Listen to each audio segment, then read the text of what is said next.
کفشش رو جلوش گذاشتم و خندیدم. آقا ماهان، شما مراهمین. هر وقت که خواستید میتونید بیایید خونمون. اینجا هم خونه خودتونه. تشکری کرد و رفت. با رفتنش همسرم مهرداد گفت میبینم که از ماهان خوشت اومده. شونه‌ای بالا انداختم. گفتم نه بابا. رفتم توی آشپزخونه. همینطور که ظرف‌ها رو مرتب میکردم به فکر فرو رفتم. ماهان دوست صمیمی همسرم بود. از بچگی با هم بزرگ شده بودن. با هم درس خونده بودن و با هم رفتن سربازی و مداوم با هم در ارتباط بودن. بعد از ازدواج ما هم ارتباطشون رو با هم ادامه دادن. مهرداد چند بار ازم پرسید تو ناراحت نمیشی؟ گفتم نه، چه ناراحتی؟ من که محدودت نمی کنم. میتونی با دوستات خوش باشی.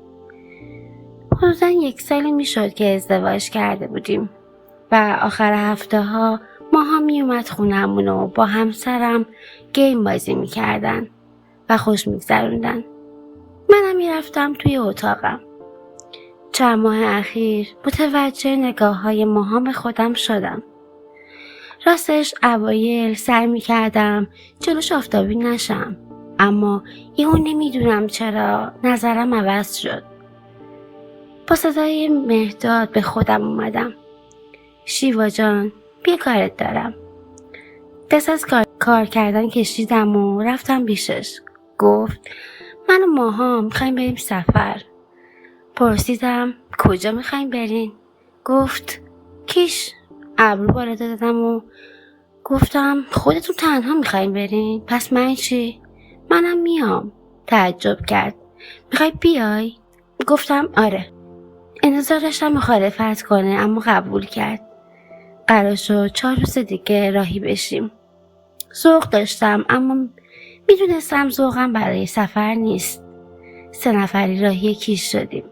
من مدام حواسم پیش ماهام بود و اونم هی نگام میکرد. راستش نگران بودم که همسرم متوجه چیزی بشه و اشتباه قضاوتمون کنه. توی رستوران همسرم رفت حسابو پرداخت کنه که ماهام بهم گفت خوشحال شدم که شما هم اومدین. پرسیدم چرا خوشحال شدی؟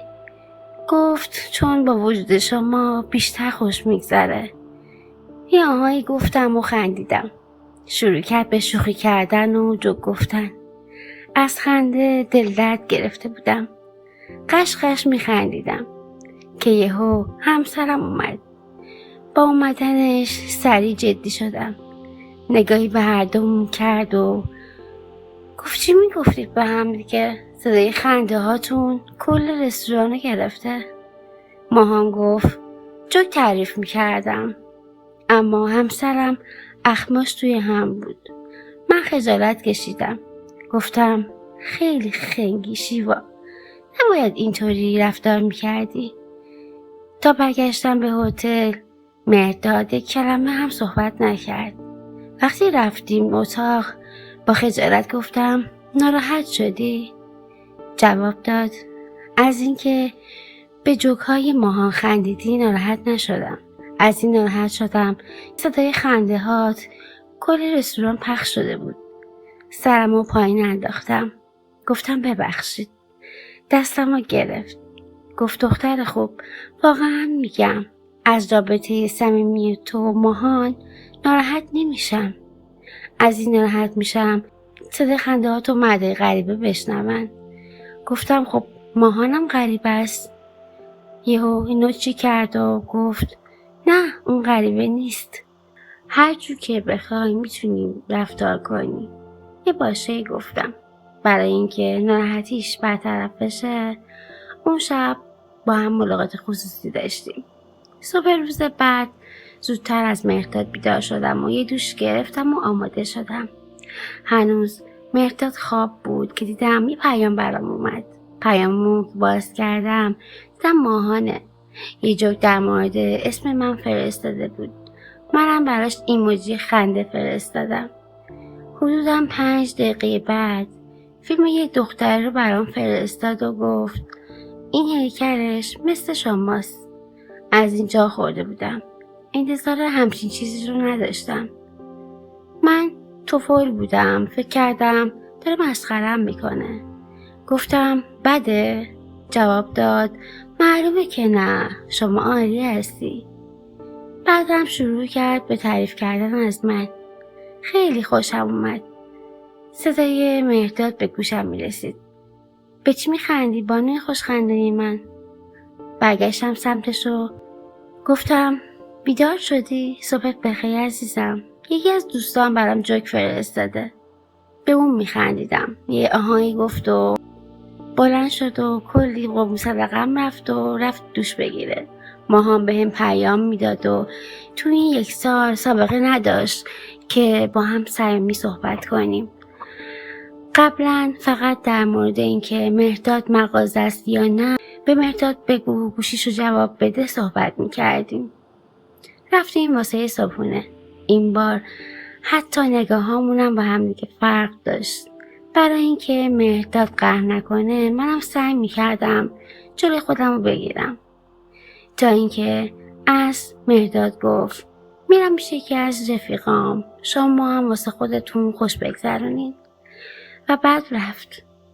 از اینکه ماهان رو با خودش نبرد تعجب کردم. با ماهان رفتیم گردش. حتی یک لحظه هم به مهرداد فکر نکردم. تمام هوش و حواسم پی ماهان بود و اونم انگار به من دل بسته بود. با خودم گفتم من چرا زودتر با ماهان آشنا نشدم؟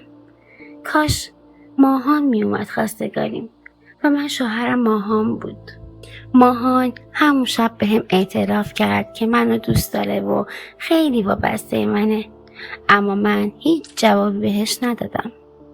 که گفت تو نمیخوای چیزی بگی؟ پرسیدم از کی تا حالا عاشق منی؟ جواب داد عروس عقدتون وقتی دیدمت ناخودآگاه عاشقت شدم، اما به خاطر مهرداد سکوت کردم. نمیدونستم چی بگم. منم میخواستمش اما نمیتونستم این خیانت رو در حق مهرداد بکنم. آروم گفتم اون دوست چندین ساله توه و همچنین شوهر من نمیتونم همچین کاری رو در حقش بکنم. متاسفم. تو هم به زندگیت برس. خواستم برم هتل که اجازه نداد و مانعم شد. میخواست یه جوری قانعم کنه، اما من انقدری دل و جرأت نداشتم که همچین کاری رو بکنم. به خاطر همین گفتم دست از سرم بردار وگرنه همه چی رو به مهرداد میگم. که ناخودآگاه دستم رو ول کرد و منم رفتم به هتل. زیادی استرس داشتم و دلنگران بودم. حدوداً 1 ساعت بعد مهرداد برگشت. با التماس گفتم از اینجا بریم، من نمیخوام اینجا بمونم. با تعجب گفت چی شد یهو؟ گفتم هیچی نشده، فقط میخوام برم، دلم برای مامانم تنگ شده. انقدر اصرار کردم که فوری بلیط برگشت و گرفت و ما صبح زود رای تهران شدیم. حدوداً 1 ماهی گذشت و ماهان نمی اومد خونمون. یه پیامم به هم نمیداد.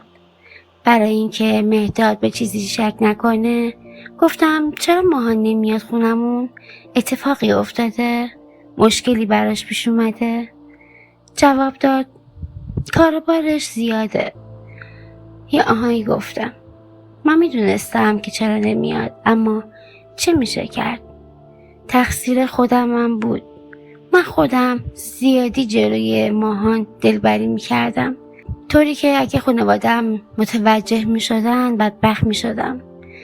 چون خانواده ما دختر نباید طلاق میگرفت و هر کس که جدا میشد از همسرش خانواده ما اونو بده میدونستن. نگران بودم که مهرداد از چیزی باخبر بشه و طلاقم بده. 4 ماهی گذشت. مجدد ماهان شروع کرد به پیام دادن بهم. هی میگفت نگران نباش، مهرداد چیزی متوجه نمیشه، اما من قبول نمیکردم. تا اینکه یه شب گوشی مهرداد رو گرفتم تا توی یوتیوب یه چیزی رو چک کنم که همون لحظه پیام ماهان اومد روی صفحه گوشی. نوشته بود این زن تو چیکار کنم؟ از ترس تو جواب منو نمیده. بهتره همه چیو بهش بگی. دستام شروع کرد به لرزیدن. قلبم تون تون میزد. فوری رفتم پیام ها رو باز کردم. با چیزایی که خوندم حس کردم خونه دور سرم داره میچرخه.